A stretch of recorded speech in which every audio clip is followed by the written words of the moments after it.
Blog Talk Radio.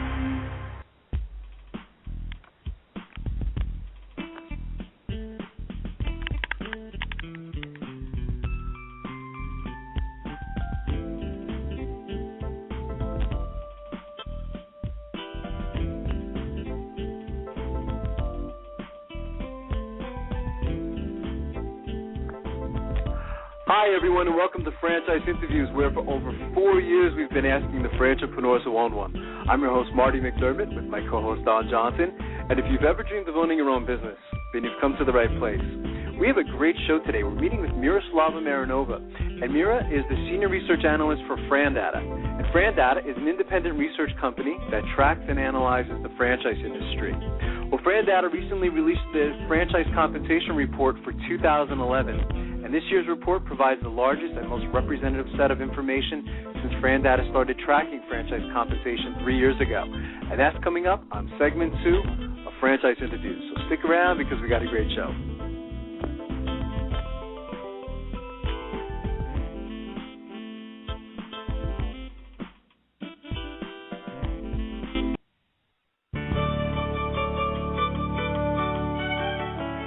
Are you one of those special people who are willing to go after your dreams and goals?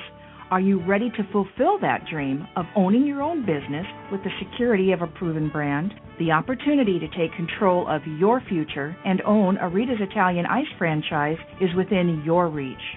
Rita's is seeking success-oriented individuals who are ready to make a change in their life, and Rita's offers unparalleled training and support to assure your success.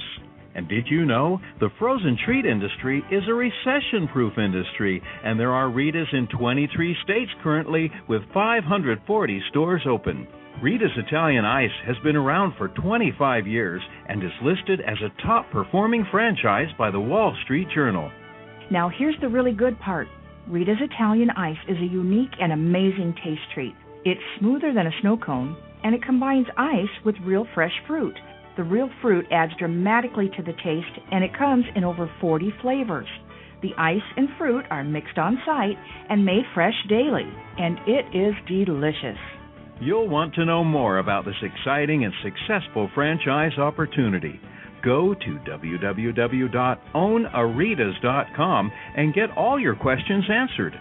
That's www.ownaritas.com to take control of your dreams and future today.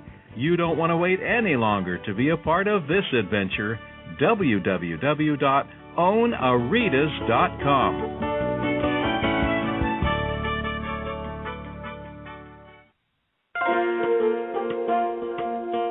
Who's helping build America one small business at a time? Franchise Inc., a free consulting service. For years, Franchise Inc., a national company, has been helping people franchise their business concept and help folks like you own a franchise. With over 2,500 franchise systems out there, it can be awfully confusing. Don't take chances with your future. At Franchise Inc., we've done the homework for you. We can help match your interests and background with the franchise that's right for you. And we only work with proven franchise systems with a solid reputation and track record of success. The consultants at Franchise Inc. can help you with your short and long-term wealth strategy. Give us a call today and we'll send you free our best-selling book, Solving the Puzzle of Owning a Franchise. Remember, it's not just owning a franchise, but finding the right one for you. Call us at 800-961-0420 for a quick consultation to discuss what's important to you, your business, and your future. The service is free. The book is free. What do you have to lose? Find the business that's right for you. Call Franchise Inc. at 800-961-0420. That's Franchise Inc. at 800-961-0420.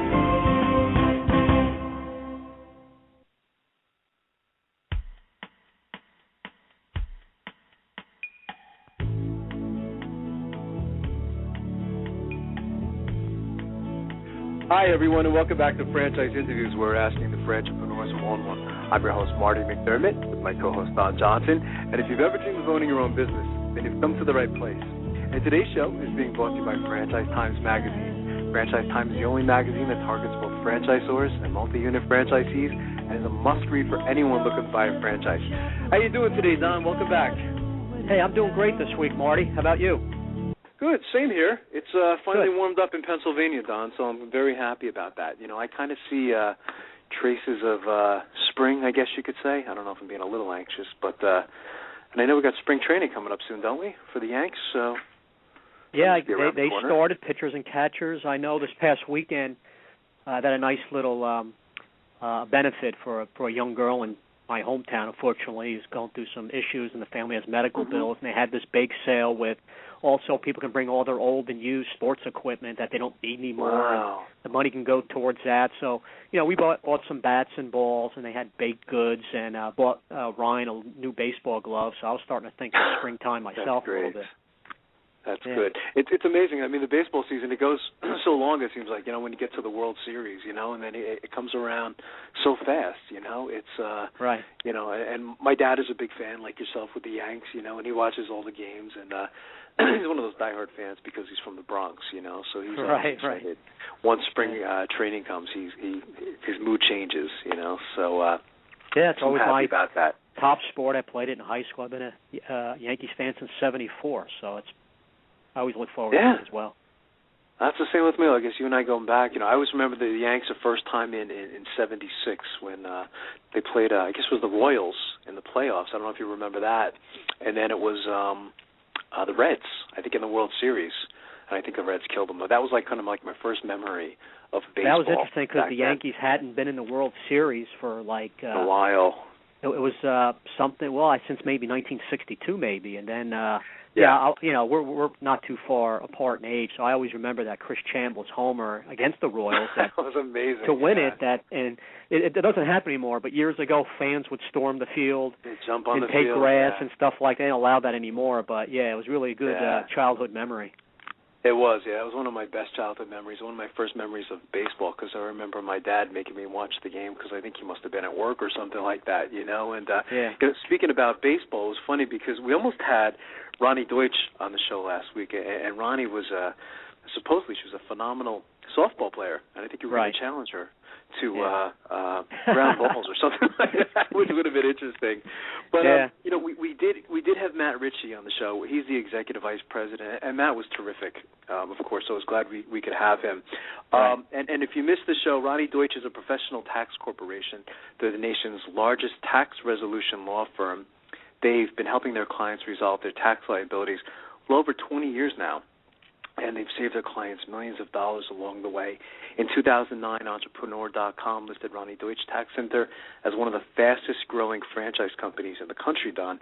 And I thought it was a great show. I thought Matt, again, he did a great job, of course, at presenting the opportunity. It's interesting, when we've had this category, this industry on the show several times already, I think you and I always go back to the same question, what's the difference? You know, between one versus the other. It's the same thing like in senior care or anything like that. And we do find some differences, you know, amongst all the franchises. But you have any thoughts on last week's show or? Well, comments? I like this one, Marty, because I like how they have added a few additional services to try to have their franchisees have a year-round service with the bookkeeping services, and I guess they also help people with debt resolution.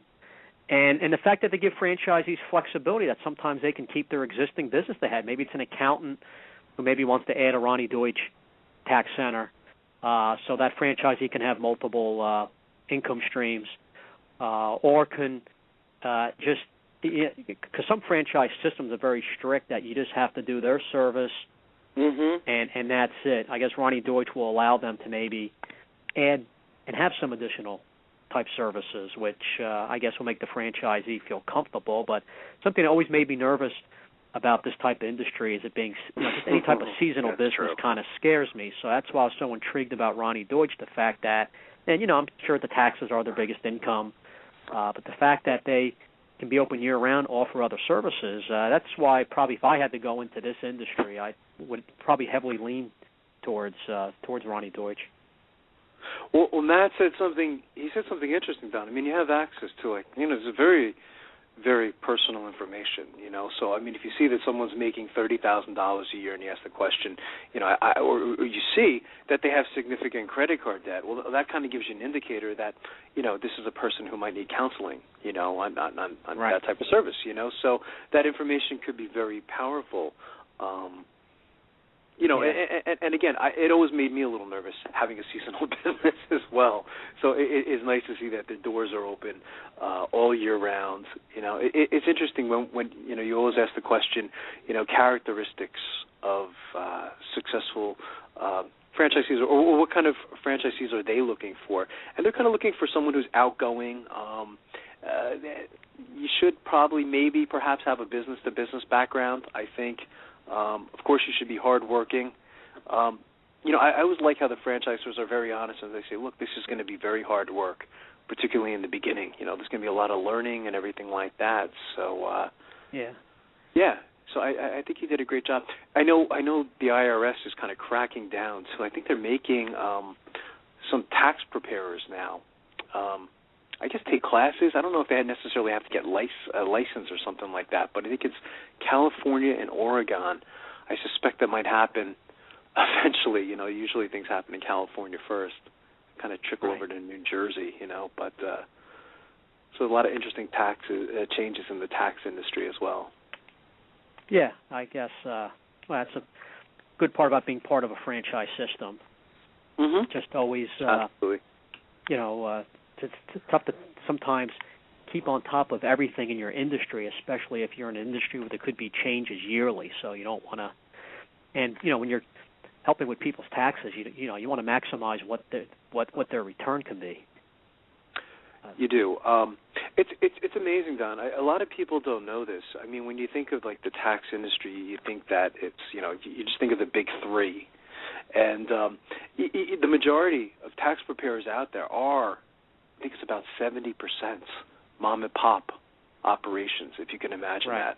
Yeah. So I was always surprised when I saw that statistic, because I think Ronnie Deutsch at first they didn't want to get into the tax preparation thing, and then when they looked at the numbers, they said, "My God, I think we have to get into this." You know, so yeah. So I thought it was a great show. Again, it was the first time we've had Ronnie Deutsch on our show.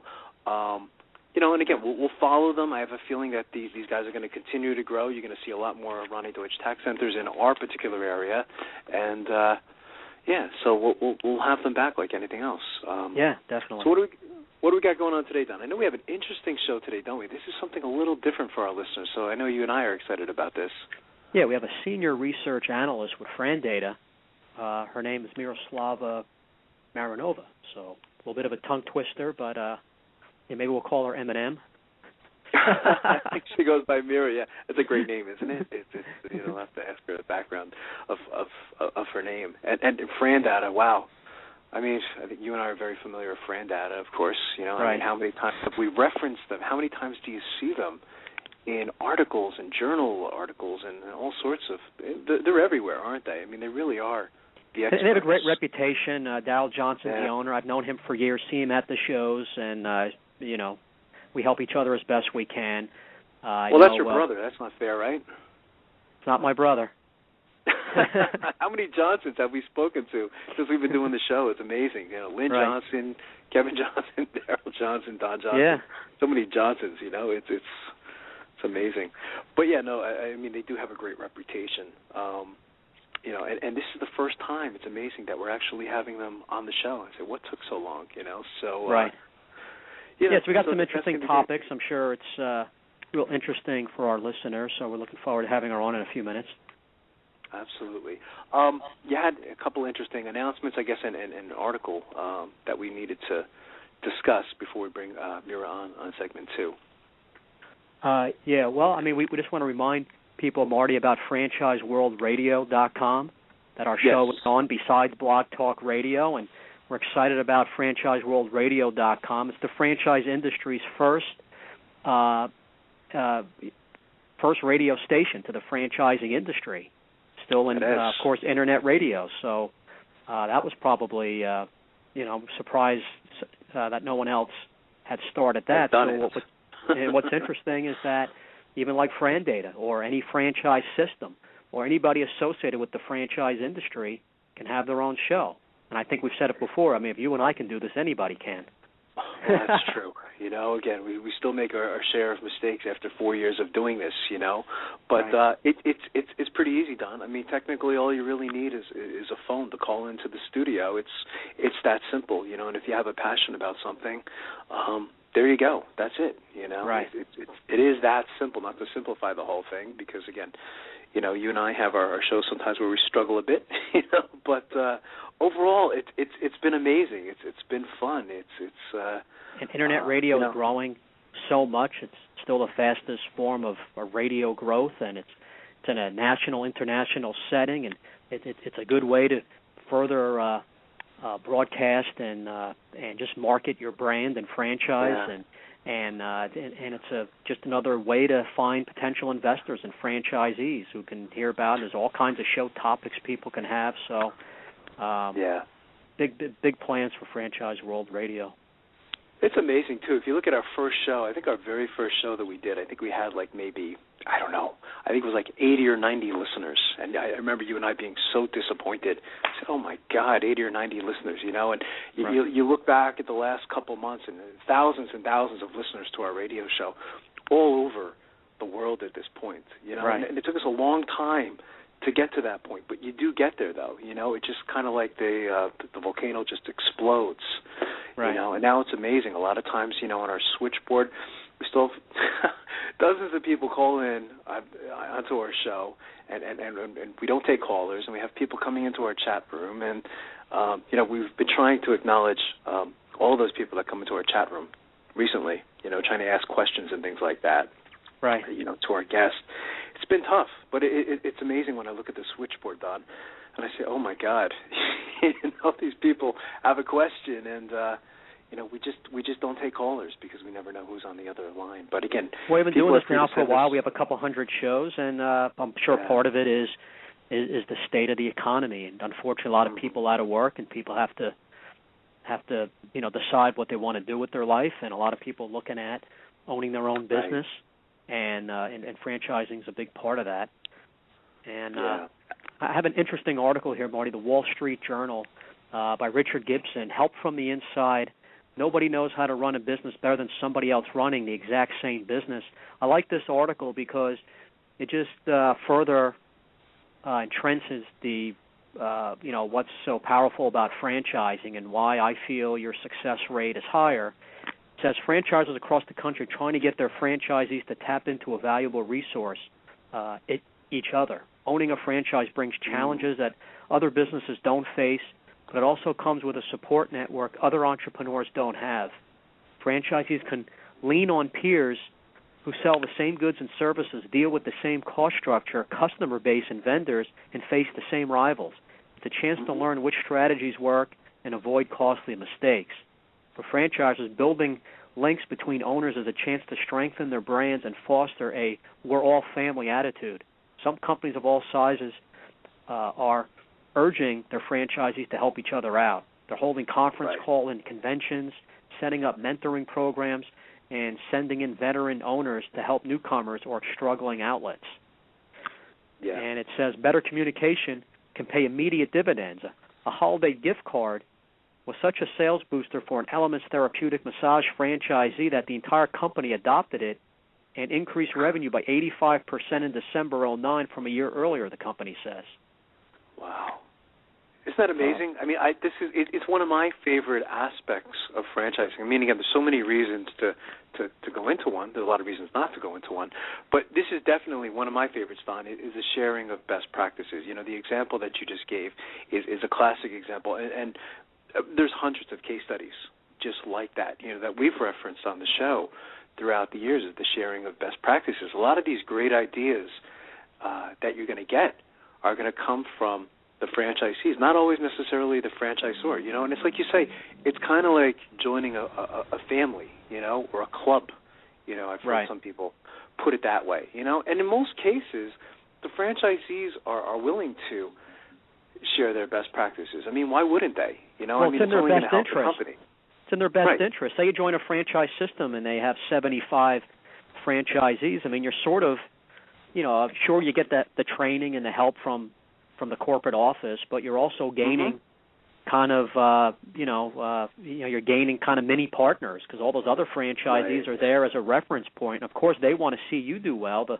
larger the franchise, the more successful, the more well-known the brand name is nationally, the better it is for them. So why wouldn't they, it's kind of, we're all in this together type of thing, or in this case where he says we're all family attitude. Yeah, no, absolutely. It goes back to, the oldest saying is being in business, for yourself, but definitely not by yourself, And, again, that could be very lonely for a lot of people. Let's say somebody's going into their own pizza business or cleaner's business, and it's a non-franchise entity. Well, those guys are on their own. If they have a question, they're going to have to, figure it out for yourself. Now, some people like that, but, the decision you're making, it could be very costly and put you out of business. Why not, network with other people and say, have you been in this situation before? How did you handle it? And probably in most cases, there's been a franchisee that has been in the same exact situation as you've been in, and they know how to handle that. So it goes on, Marty. More than anything else, franchisers are stressing that franchisees should keep in touch. At the Great Clips, Inc. hair salon franchise, owners of multiple outlets gather twice a year to talk about issues that smaller franchisees don't face. KTU Worldwide holds conventions, which it calls reunions, where its kitchen tune-up franchisees can share ideas as well as handle regular business. The practice paid off for neophyte owners Gary and Maren Smith, who thought they should be making more money from their kitchen remodeling business. At a kitchen tune-up company reunion, they touched base with a guy by the name of Tom Dunlap, a veteran franchisee. Some weeks later, Mr. Dunlap and his wife, Ray, drove 6 hours from their home near Chicago to where the Smiths were in Kentucky. And the couple spent the weekend together trying to figure out how the Smiths can improve their bottom line. For starters, the two men compared how they would bid a prospective job. Tom suggested changing the pricing. He thought some of their rates were too low. They visited a job site together, and basically the franchisee got together and looked at everything he was doing, and he says he didn't mind a bit. He was elected by franchisees to represent them on the company's advisory council. He says he sees it as a way to help grow the system, because as it grows, all our businesses grow. While the assignment takes time from his own franchise and helping fellow owners, I take away as much as they do from the experience. So here's a guy that knows it's going to help that new franchisee who's struggling, help himself. I'm sure he's learning something new, but he's helping the whole system in general, because once that guy becomes successful, it's just going to help the franchise and help him in the long run. Yeah, absolutely. It goes back to, like, economies of scale, too. As the company gets bigger, there's so many benefits to the company growing, from a financial standpoint. So, absolutely, why wouldn't you want to? This is a great article. I don't think we've spent a lot of time talking about this over, the last 4 years, and I'm glad we did. This is in the, was it Wall Street Journal, Don? Wall Street Journal, right. I'm not surprised. Okay. Dated February 14th. Other companies use different strategies to get people talking. At Senior Helpers, a franchise of in-home care for the elderly, experienced franchisees hold monthly conference calls where other franchisees can talk about an array of issues.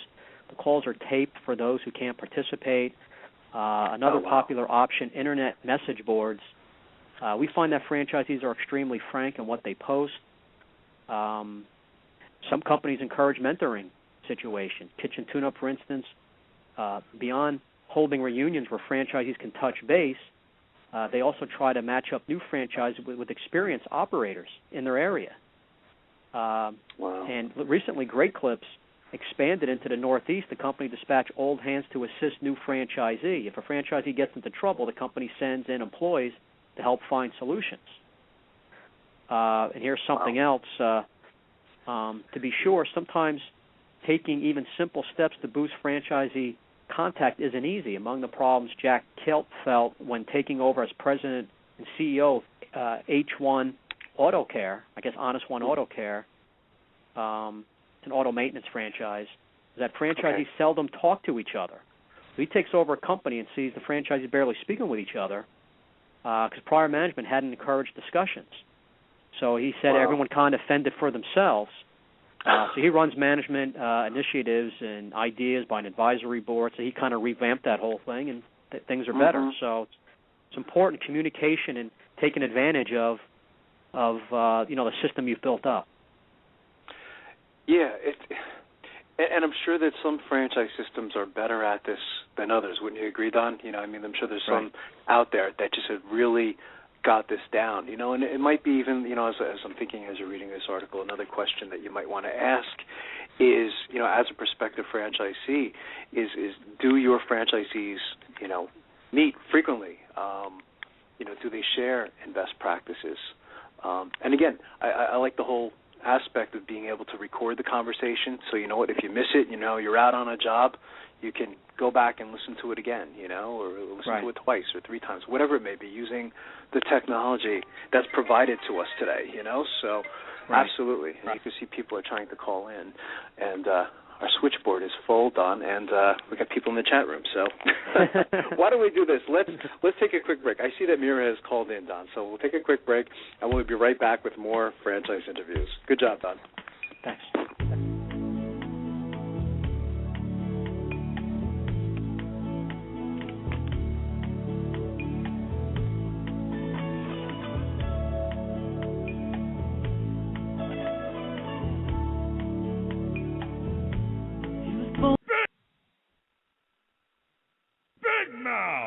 Okay, you've got my attention.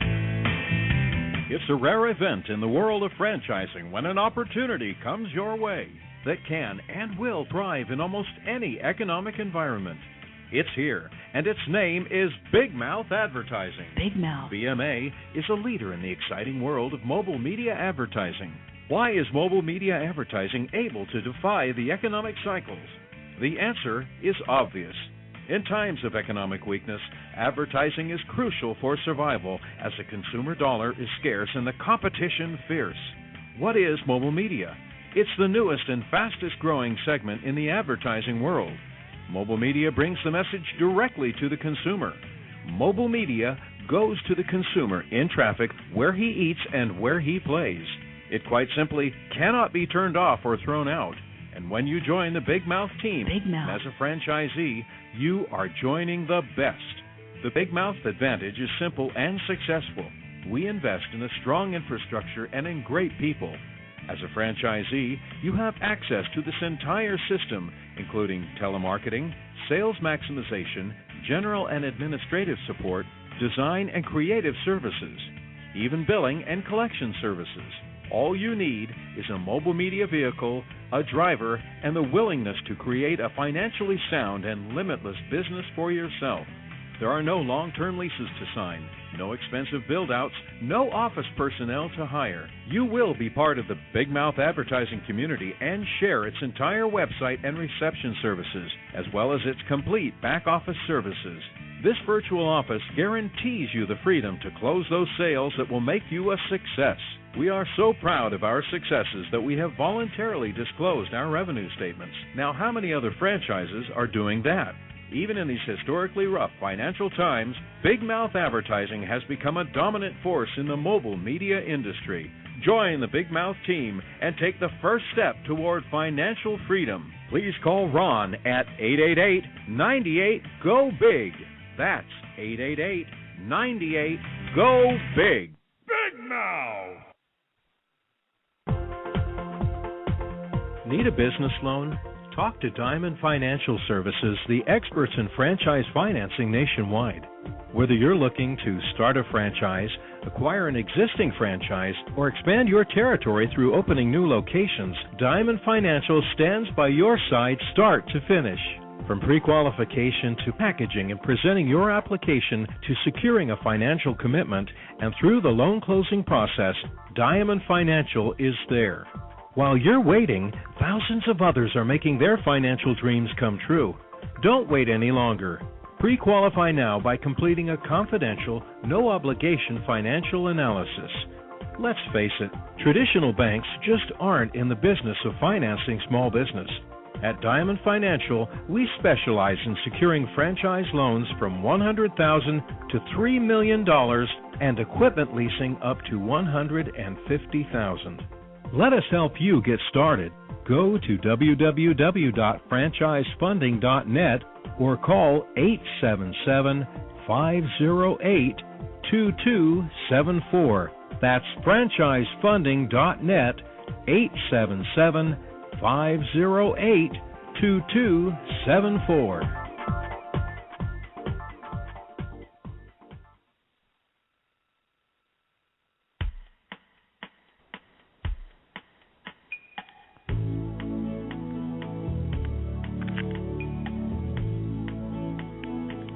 Hi, everyone, and welcome back to Franchise Interviews, where we're asking the entrepreneurs one-on-one. I'm your host, Marty McDermott, with my co-host, Don Johnson. And if you've ever dreamed of owning your own business, then you've come to the right place. And as we were saying earlier, Don, we have a great show today because we're meeting with Miroslava Marinova, and Mira is a senior research analyst for Frandata. And Frandata is an independent research company that tracks and analyzes the franchise industry. And Frandata recently released the Franchise Compensation Report for 2011. And this year's report provides the largest and most representative set of information since Frandata started tracking franchise compensation 3 years ago.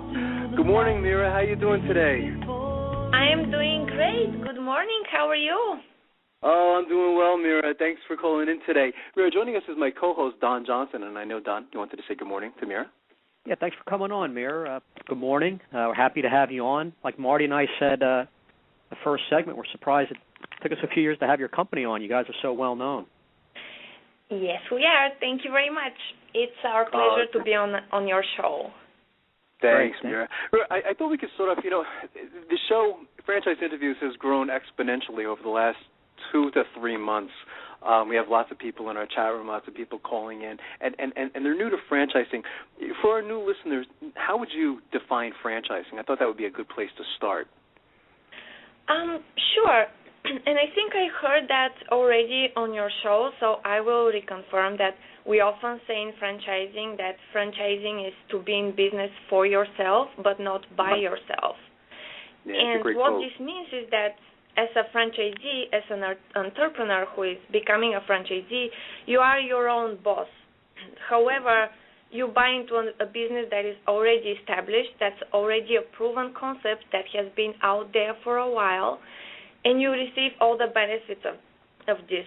You minimize your risks because the products that you're going to be offering have already been sold on the market. The business model that you're going to be using has already been tested. So you have the support of the franchisor, and you have a path that has already been established for you. And that's what it means to be in business not by yourself, but only for yourself. It's well said, yeah. Yeah, and then for these benefits, the franchisee pays the franchisor an initial franchise fee and ongoing royalty fees. And I can explain that further, the terminology, by an example. For example, one of the oldest franchisors is KFC, which was started in the 50s. The KFC Corporation is the franchisor or the business developer of the concept.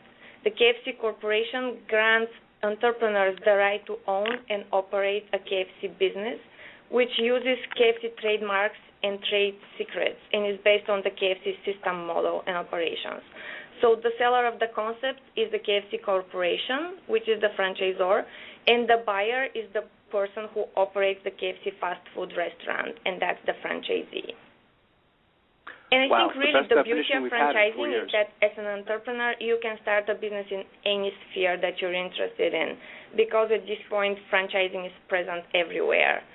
So if you're interested in doing work with kids, for example, or you like pets or business services, automotive, healthy lifestyle, unhealthy lifestyle, for almost anything that appeals to you, you can find an appropriate franchise. There are currently over 3,500 brands in that franchise in the United States. And which is good and bad, Mir, that there's so many industries. Now there's more than ever, especially in the last, 10 or 15 years, there's so many more franchise systems, and sometimes it makes it more difficult for that investor to choose. What do I choose? Do I go with a well-established name that has strong statistics, been around, everybody knows it, but that can mean maybe less chance of expansion, or do you go with a newer name where you have more chance of expansion? It's maybe not a well-known name in your market or your part of the country, So it's really kind of a tough choice. Marty and I are a big proponent of using consultants and having a specialist, as long as you get the right one, who has your best interest to help you find the right franchise system. It can save a lot of time and money. And we're always reading statistics and information on the show. We've even made reference to your company a lot and where we got the information from. So it's such an important source for us because we're trying to always keep our listeners, and most are, looking to buy a franchise, just let them know what's happening. I'm glad to see a lot of the numbers are up in franchising in general, I guess, the industry and so forth. So you guys are always on top of that, of course, Mira. Right. We're just trying to help. Thank you. But, as a franchisee, you have a lot of options, and you definitely need to do your due diligence, and this is where a company like ours come in. But it also, of course, depends on your risk aversion in general. So if you're more of a entrepreneur that just likes to explore new grounds, then you would go for a system that's less known. If you'd like to settle with what's well known and totally established and proven, then you would go with a large and widespread system. So there's a lot of options, and yes, as you said, that's good and bad. Right. You really got to be careful making a decision. Yeah. Because it's a long-term relationship, and you just have to make sure you get help along the way. And that's what's great about franchising, because once you are a franchisee, there's all kinds of ongoing support and help and everything. Mm-hmm. Yeah, it's true. Well, Frandata recently released the Franchise Compensation Report for 2011, and they said that this year's report provides the largest and most representative set of information since Frandata started tracking franchise compensation 3 years ago.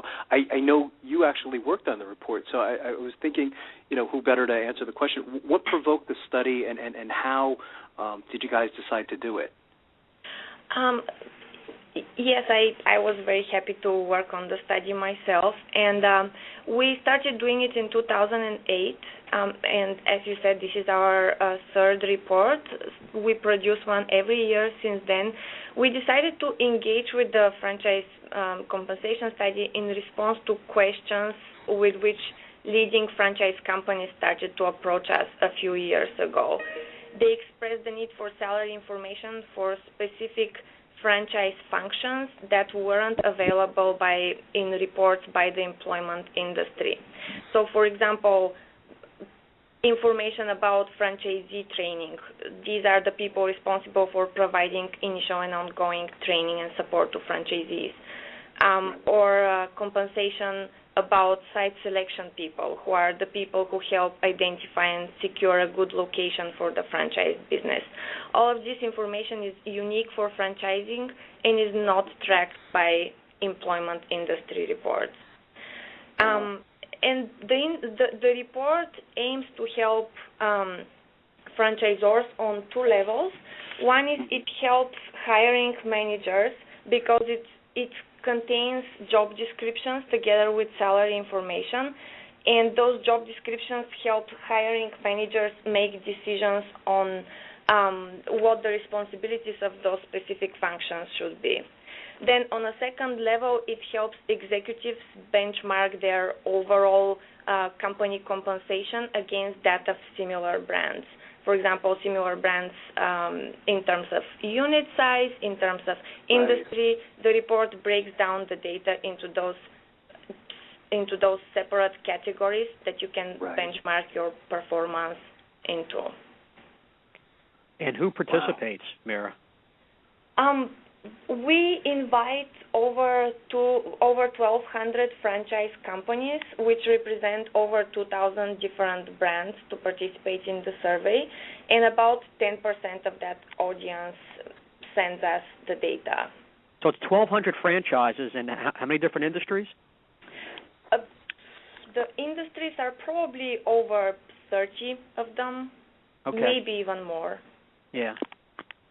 But we group the industries into, say, food versus non-food, and then consumer versus commercial non-food. We don't go down into, say, QSR versus sit-down restaurants.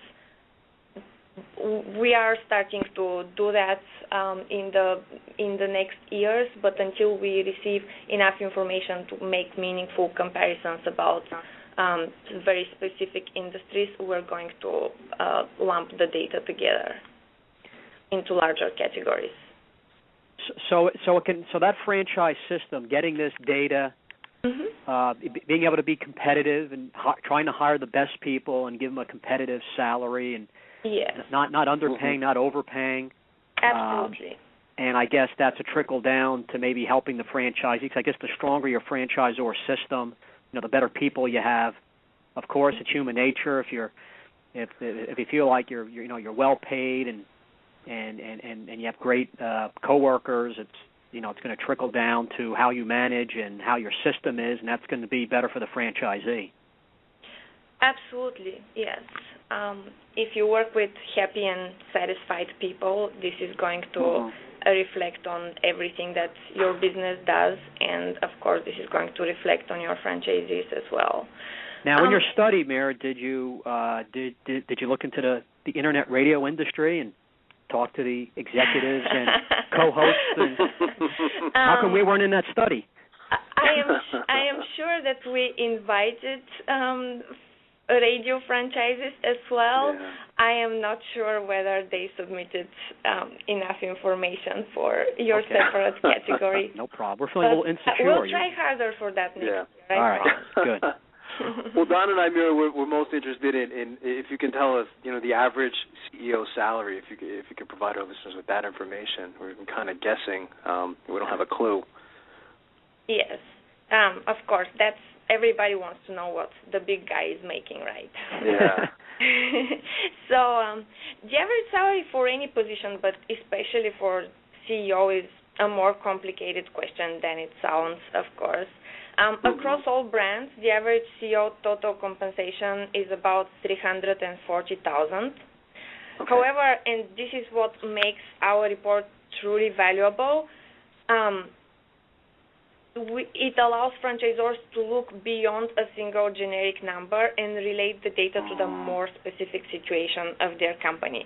So you'd be interested to know that, for example, the CEO in non-food franchises earn 22% higher total compensation than CEOs in food franchises. And also CEOs in consumer franchise businesses make 21% higher salaries than CEOs in commercial businesses. Further, if you'd like to compare, the location of your company headquarters certainly has an impact on the level of compensation. So we found that CEOs in cities are the highest paid, even higher than CEOs in metropolises and in towns also. And then if you look further at the numbers of franchise units a franchise system operates, you'll see that the highest companies, the highest paid are the CEOs of the largest companies. The compensation of a CEO who runs companies with over 250 units is about twice as high as the compensation of companies that have between 50 and 250 units. And I guess that's kind of intuitive because the largest companies will make the most money and pay their CEOs the highest. But what is not so intuitive is that we found that CEOs of companies with less than 50 units receive about 50% higher compensation than CEOs of medium-sized companies. Because maybe they want to really grow that system and get the right talent. That's more expensive. Exactly. Like that's a company that's in the that would make sense. Early stages of what their growth is going to be. So I'm not really surprised by that. How about regions of the country? Is a top person in Northeast New York, for example, with that same size franchise, get paid more than maybe someone who's in Texas, for example? It would really not depend so much across the regions of the country as it would depend on the headquarter location in terms of the number of people that are in that area. So if we're talking on metropolises, so for example, New York, D.C., probably Miami, Chicago will be paid sort of similar salaries, while small towns will be paid other type of salaries, regardless of where in the region within the United States they are located. Interesting. Yeah. How about as far as other levels of management at franchise systems? Who are some of the highest paid? And there's several different departments in a franchise system. Who are some of the highest paid managers, and what capacity? What different department of franchise systems, Mira?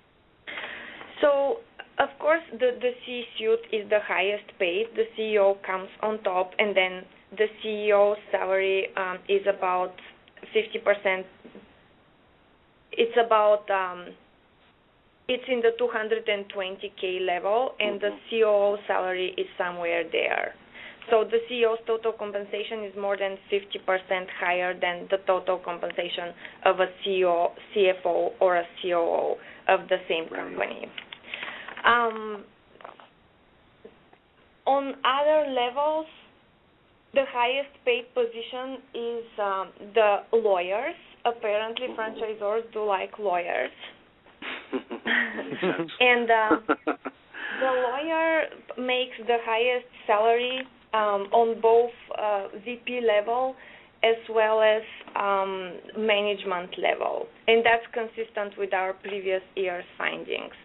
So among department heads, the general counsel's total compensation is on average about 60% higher than the other department heads' compensation. It comes at around 210 and over K. The second highest paid department head is the VP of site selection and pre-opening activities, and that's about 40,000 lower. So you can imagine there's the general counsel, 40K lower is the site selection VP, and then everybody else comes even lower. So there are quite big gaps among department heads, especially compared between the general counsel and the rest of them. Among managers, lawyers are again the highest compensated. The in-house attorney receives total compensation about a third higher on average than the other managers' compensations. And for professionals, the big bucks go to franchise development professional people. They have an average total compensation of 95K and over, and the rest of the functions on a professional level make an average compensation that's about 35% lower than that of the franchise development people. And just for the listeners who are not so sure what a franchise development person may mean, these are the people responsible for the franchise system's growth in units, the ones who identify, attract, and sign qualified franchisees into the system. So apparently they're very important for the franchisor. Wow, that's interesting. Have there been changes in the numbers, Mira? I mean, if you compare the report from 2009 to 2010, because I guess franchising has been, kind of kicked in the teeth a little and hurt, with the economy and things like that. We've had, a lot of franchise development people on the show, and some of them said, it's been a tough couple of years. What changes have you seen from previous years, from 2009 to 2010? Right. We were able to compile some very interesting data on the trends we can see in franchisor compensation based on the surveys we did. However, here I'd like to point out that the focus of the survey is not on the trend so much as on the actual numbers, because the numbers allow hiring managers and executives to benchmark themselves against similar companies and to take informed decisions. So those trends don't appear in the survey. However, that being said, it was interesting to find out that based on our study sample, from 2009 to 2010, compensation decreased across all positions. The average decrease was 7%.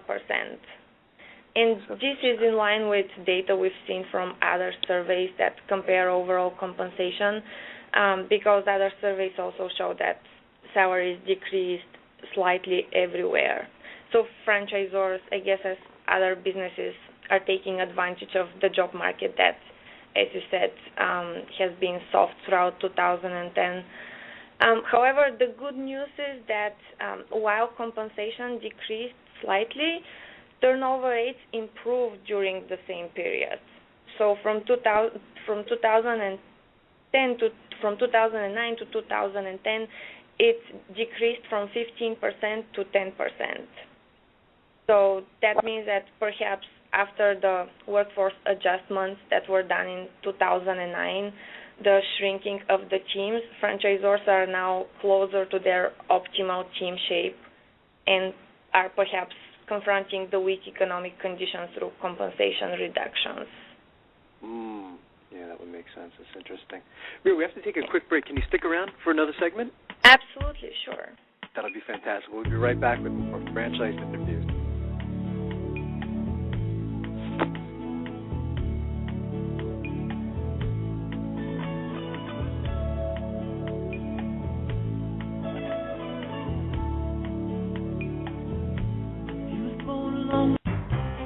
Franchise Interviews.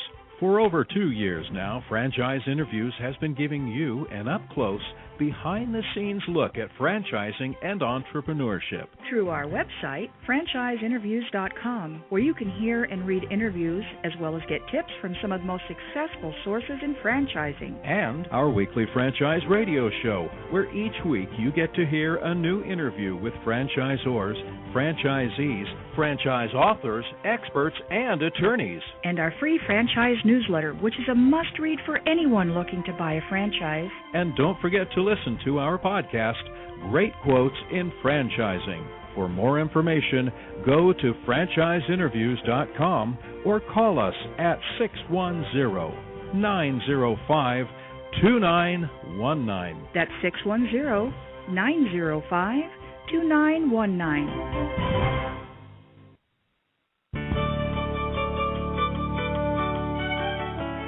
Are you one of those special people who are willing to go after your dreams and goals?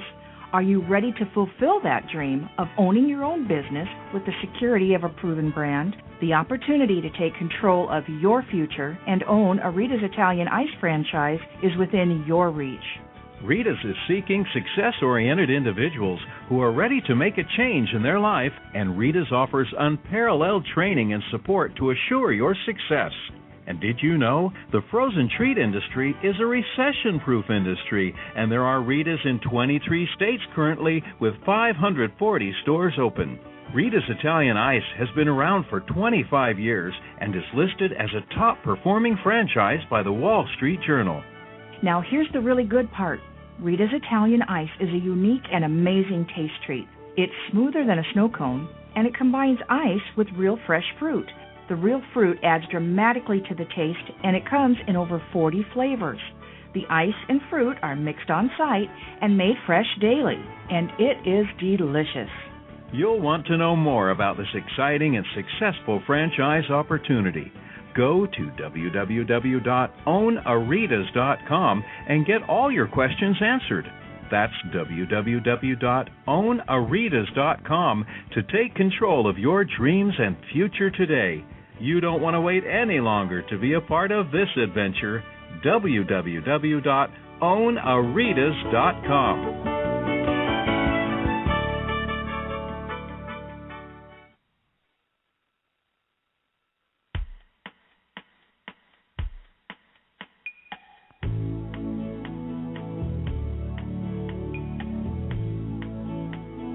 Hi, everyone. Welcome back to Franchise Interviews, where we're asking the Franchipreneurs one-on-one. I'm your host, Marty McDermott, with my co-host, Don Johnson. And if you've ever dreamed of owning your own business, then you've come to the right place. We have a great show today. We're meeting with Miroslava Marinova, and Mira is a senior research analyst for Frandata. And Frandata is an independent research company that tracks and analyzes the franchise industry. And Don, I think you're up. Yeah, Mira, I just wanted to ask. You're looking at all kinds of statistics in the franchise industry. Is there any that really stand out that are interesting? As we go into a new year, and it's a lot of people out there looking to invest in a franchise, and there's still a lot going on with the economy, and a lot going on in franchising. Of course, the industry is growing so much. Any interesting statistics you want to tell our listeners about? So, looking forward to 2011, and I'd like to point out again that this doesn't appear in the survey, but looking forward to 2011, I think the respondents in our survey are cautiously optimistic about an increase in compensation. So based on the survey findings, we found that budgets are expected to increase by an average of 3.5% in 2011. And this represents an improvement over the expected budget increase for 2010, which was 2.8%. So hopefully with the improvement of the labor markets and the overall strengthening of the economy that is hopefully expected in 2011, franchisors will be willing and able to increase the compensation in all departments, even if that's marginal. Well, it's positive, and it's an increase. Mm-hmm. And what we've gone on the last couple of years, and some of the statistics we've been reading from a lot of different articles we read about franchising and just in general about,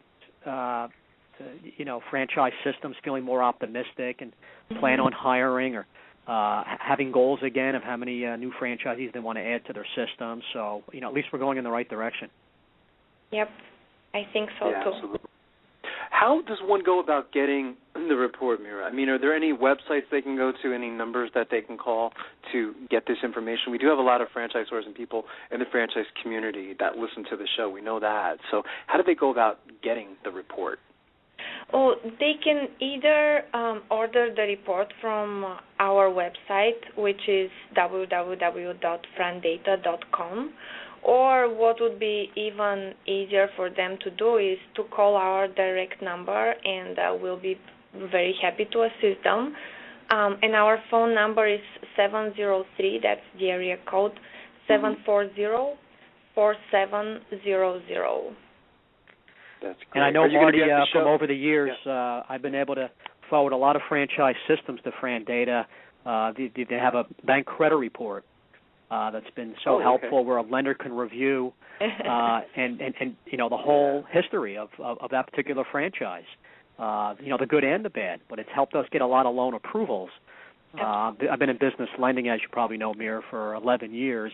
So Frandata has just been so helpful in managing the franchise registry and always recommending franchise systems to get on board with that, so lenders have more access to read about the franchise. And so just keep doing the great work that you guys are doing, and everyone. It's real helpful to the industry. Yeah, absolutely. Yeah. Do you go to the shows, Mira? Do you get the chance to go to the shows? I mean, I know you guys are in the Washington, D.C. area, so do you get to go to, like, the expos and things like that, and the big convention?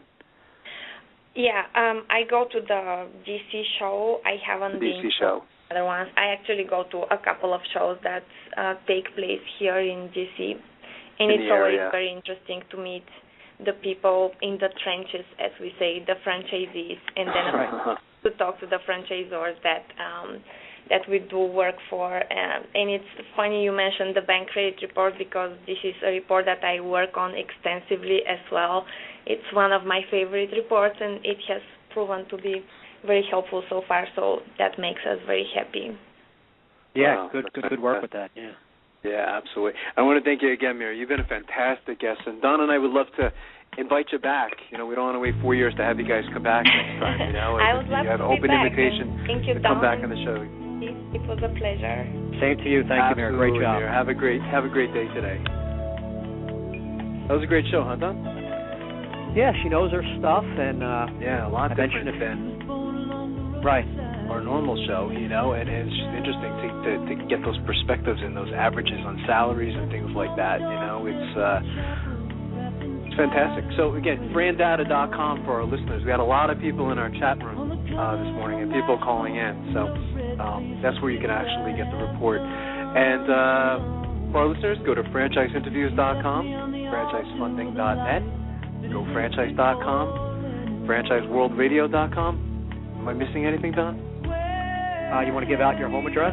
DonJohnson.com. There you go. Well, good job on segment 1, Don. It was a great show today. And I'll see you next week with another great show. Sounds great. Take care, Marty. Thanks, Don. Take care. Thanks, everyone, for listening.